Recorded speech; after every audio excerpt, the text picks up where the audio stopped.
Muy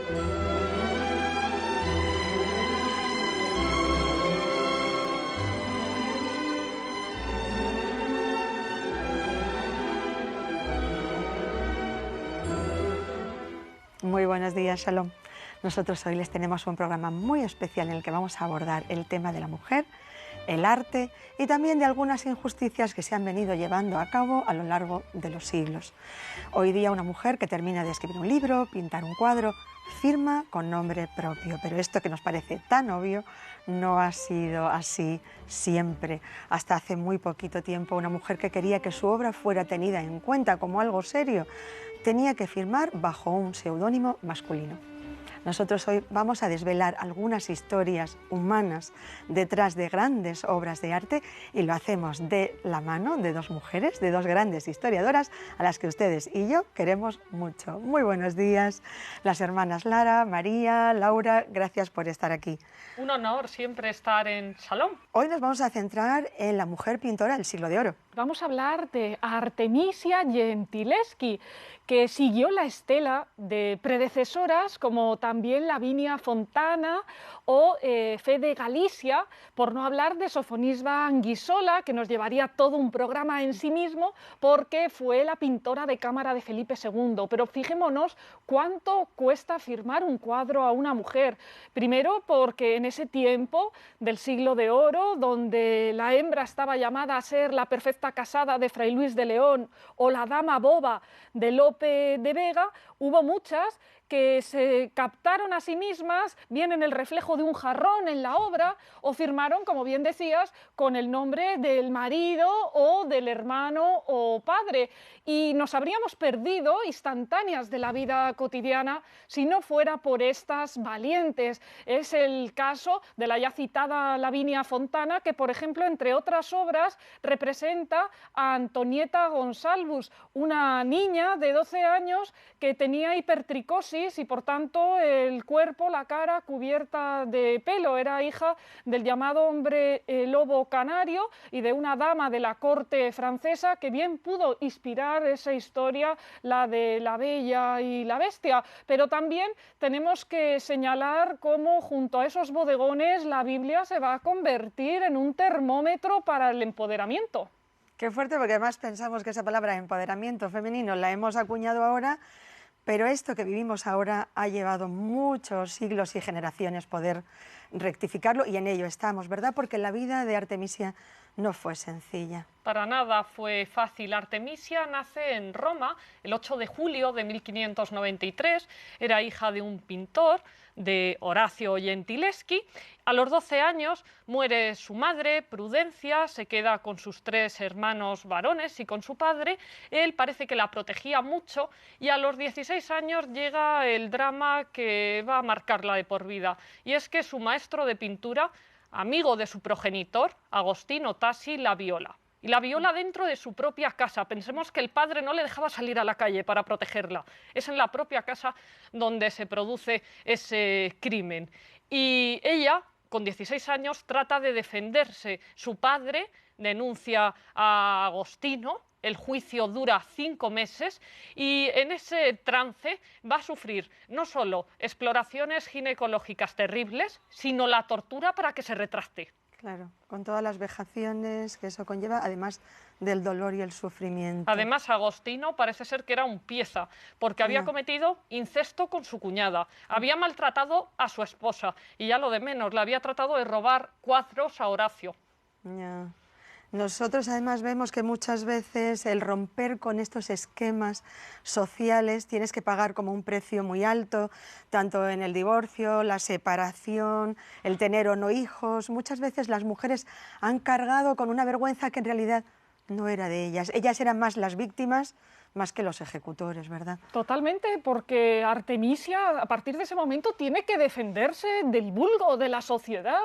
Dicen que su honra ha quedado mancillada, pero que ella es la culpable. En 5 meses, nuevamente ese lapso de tiempo aparece en su biografía, pues van a casarla por conveniencia con otro pintor llamado Pier Antonio Statesi. La familia política la acoge bien, y lo decimos entre comillas, porque a ver, la pobrecilla qué ¿Qué iba a culpa hacer? tenía.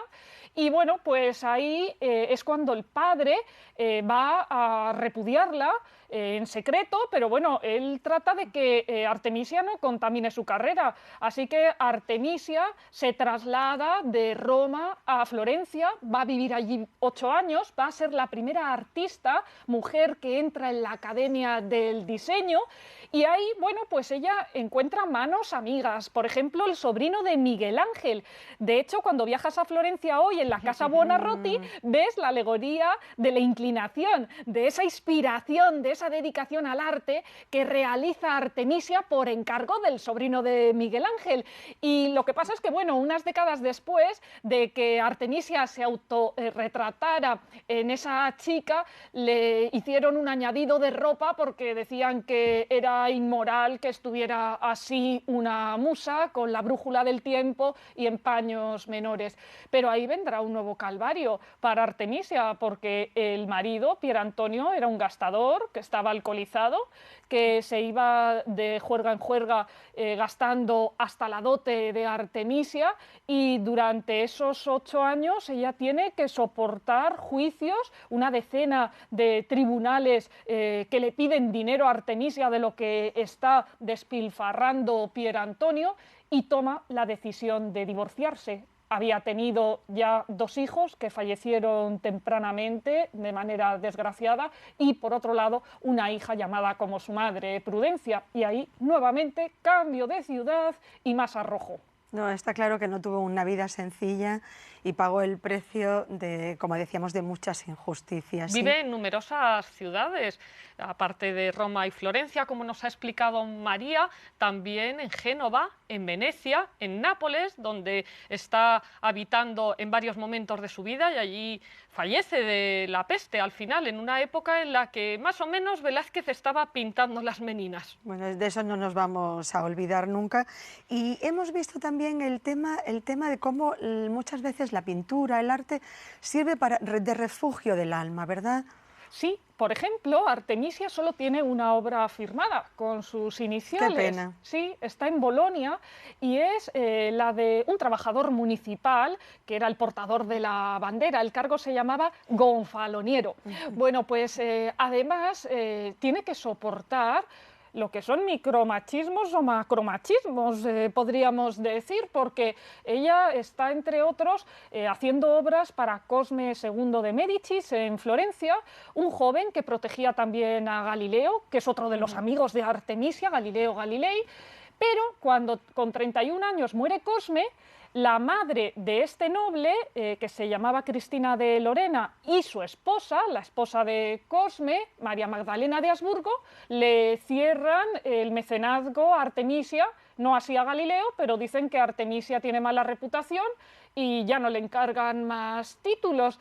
Y la Biblia va a convertirse en su fuente de inspiración, en su refugio privilegiado, y la pintura en la catarsis y en el psicoanálisis antes de que Freud lo inventara.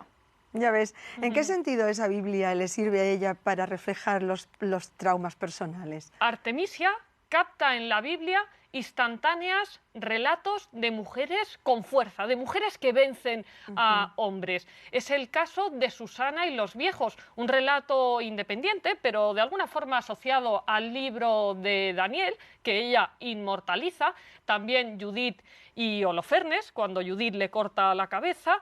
Aquí no defendemos la violencia, pero estamos hablando de los cuadros de Artemisia. También esos momentos en que la doncella y Judith se ponen de acuerdo y hay complicidad entre mujeres en ese libro de Judith.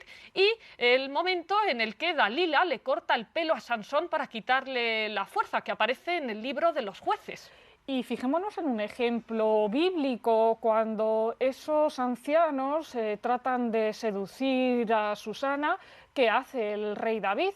Que los convoca individualmente a cada uno de ellos a un juicio y le preguntan dónde han tenido lugar los hechos. Cada uno de los ancianos dice en un árbol diferente, y ahí dice el rey David, se lo están inventando, y la razón la lleva la chica. También pinta Artemisia a la joven Yael y al cananeo Sísara, en otra escena, bueno, pues violenta, que viene del canto de Débora.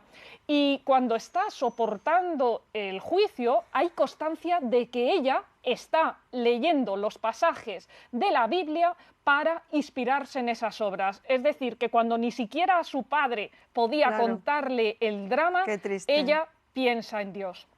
Caravaggio, que era el pintor coetáneo a su padre, a Horacio, formaba parte de su escuela, ya en ese naturalismo exacerbado estaba reflejando la violencia en los cuadros. Es el poder del barroco frente al clasicismo del Renacimiento. Claro, y además es curioso porque fijaros, en la Biblia en sí tenemos mujeres profetisas, ¿sí? Jueces. Tenemos a Débora, tenemos a Sara, por ejemplo, que Dios le dice a Abraham, escucha lo que dice tu esposa y hazle caso, que podemos pensar que, bueno, ¿quién le va a decir a Abraham lo que tiene que hacer? Tenemos a Ruth. Tenemos a Ruth, o sea, por no decir que tenemos toda la versión de las mujeres. Mujeres matriarcas. Matriarcas donde ellas son tenidas en cuenta y no solamente eso, sino que además ayudan a dirigir el mundo y a dirigir Heroínas. La historia. Es el hombre el que más bien tergiversa esa versión y en algún punto se quiere relegar a la mujer a ese margen donde tú no cuentas, tú no sirves, tú estorbas. Y tenemos a la reina Esther, que también es pintada por Artemisia, en el momento en el que comparece ante su esposo Asuero. Recordemos que Asuero tenía una mujer, que era la reina Basti, y que un día no quiso ponerse la ropa de gala para ir a cenar con los invitados principescos, y entonces Asuero decide coger otra esposa, en ese caso a la hebrea Esther. Pero cuando después oye Esther que va a exterminar Asuero a los judíos, 3 días está haciendo penitencia en ayuno y al tercer día dice, tomo la decisión, me pongo las ropas de soberana y aparezco ante Asuero. Por eso Artemisia pinta a la reina Esther como desmayándose, por 2 cosas. Primero por el ayuno y la falta de fuerzas. Está claro, y por otro lado por el temor de plantarle cara, pero vence. Que Tengamos en cuenta... Podría suponer perder la existencia. Que Artemisia va a vivir en Londres. Allí, durante 3 años, está con Horacio, con su padre, de 1638 a 1641, pintando en la corte de Carlos I. Vive con su padre su último año de vida, el último año de Horacio, porque después de... A pesar de que el padre la había repudiado. Después de haberse alejado de ella para no quedar intoxicado por el crimen, bueno, pues le manda una carta y le dice, ven, porque la reina María Enriqueta, la esposa de Carlos I, al que en 1649 le acabarían cortando la cabeza, bueno, me ha encargado que decore el salón de baile. Y Artemisia no se lo piensa 2 veces, va a ayudar a su padre, que es ya mayor y que tiene problemas de salud, y realiza esas obras y otros muchos encargos que le van a ir saliendo por el camino. No tiene miedo Artemisia de entrar en unas islas británicas que estaban en una cruenta guerra civil. Ya ves, o sea, y por eso tal vez ella en sus cuadros refleja a esas mujeres valientes, ¿sí? Que se atreven con todo. El coraje que tenía en su propia vida lo plasma a través del pincel. Bravo por el trabajo, por la labor que estáis haciendo, por la manera de vivir y encarar esta vida, porque está claro que no es solamente la manera de escribir, es la manera de vivir. Nosotros nos hacemos socios de esa empresa a la hora de restituir a cada uno lo que es de él, y os emplazamos, si Dios quiere, muy prontito para que sigáis ayudándonos en devolver a cada uno al lugar que le corresponde. Muchísimas gracias y shalom. Siempre es una gran alegría para María y para mí volver a Shalom. Esta es vuestra casa. Así lo sentimos. Pues gracias a la labor de estas mujeres y otras más, hoy día podemos disfrutar de tener un lugar en el espectro intelectual. Nosotros sí que recibimos muchos correos y muchas cartas, y sí firmados por sus autores, que nos hablan y nos cuentan, y es más, nos piden a quienes les gustaría tener en el programa. Nosotros esas cartas las leemos con mucho cariño e intentamos darle cabida en nuestro programa.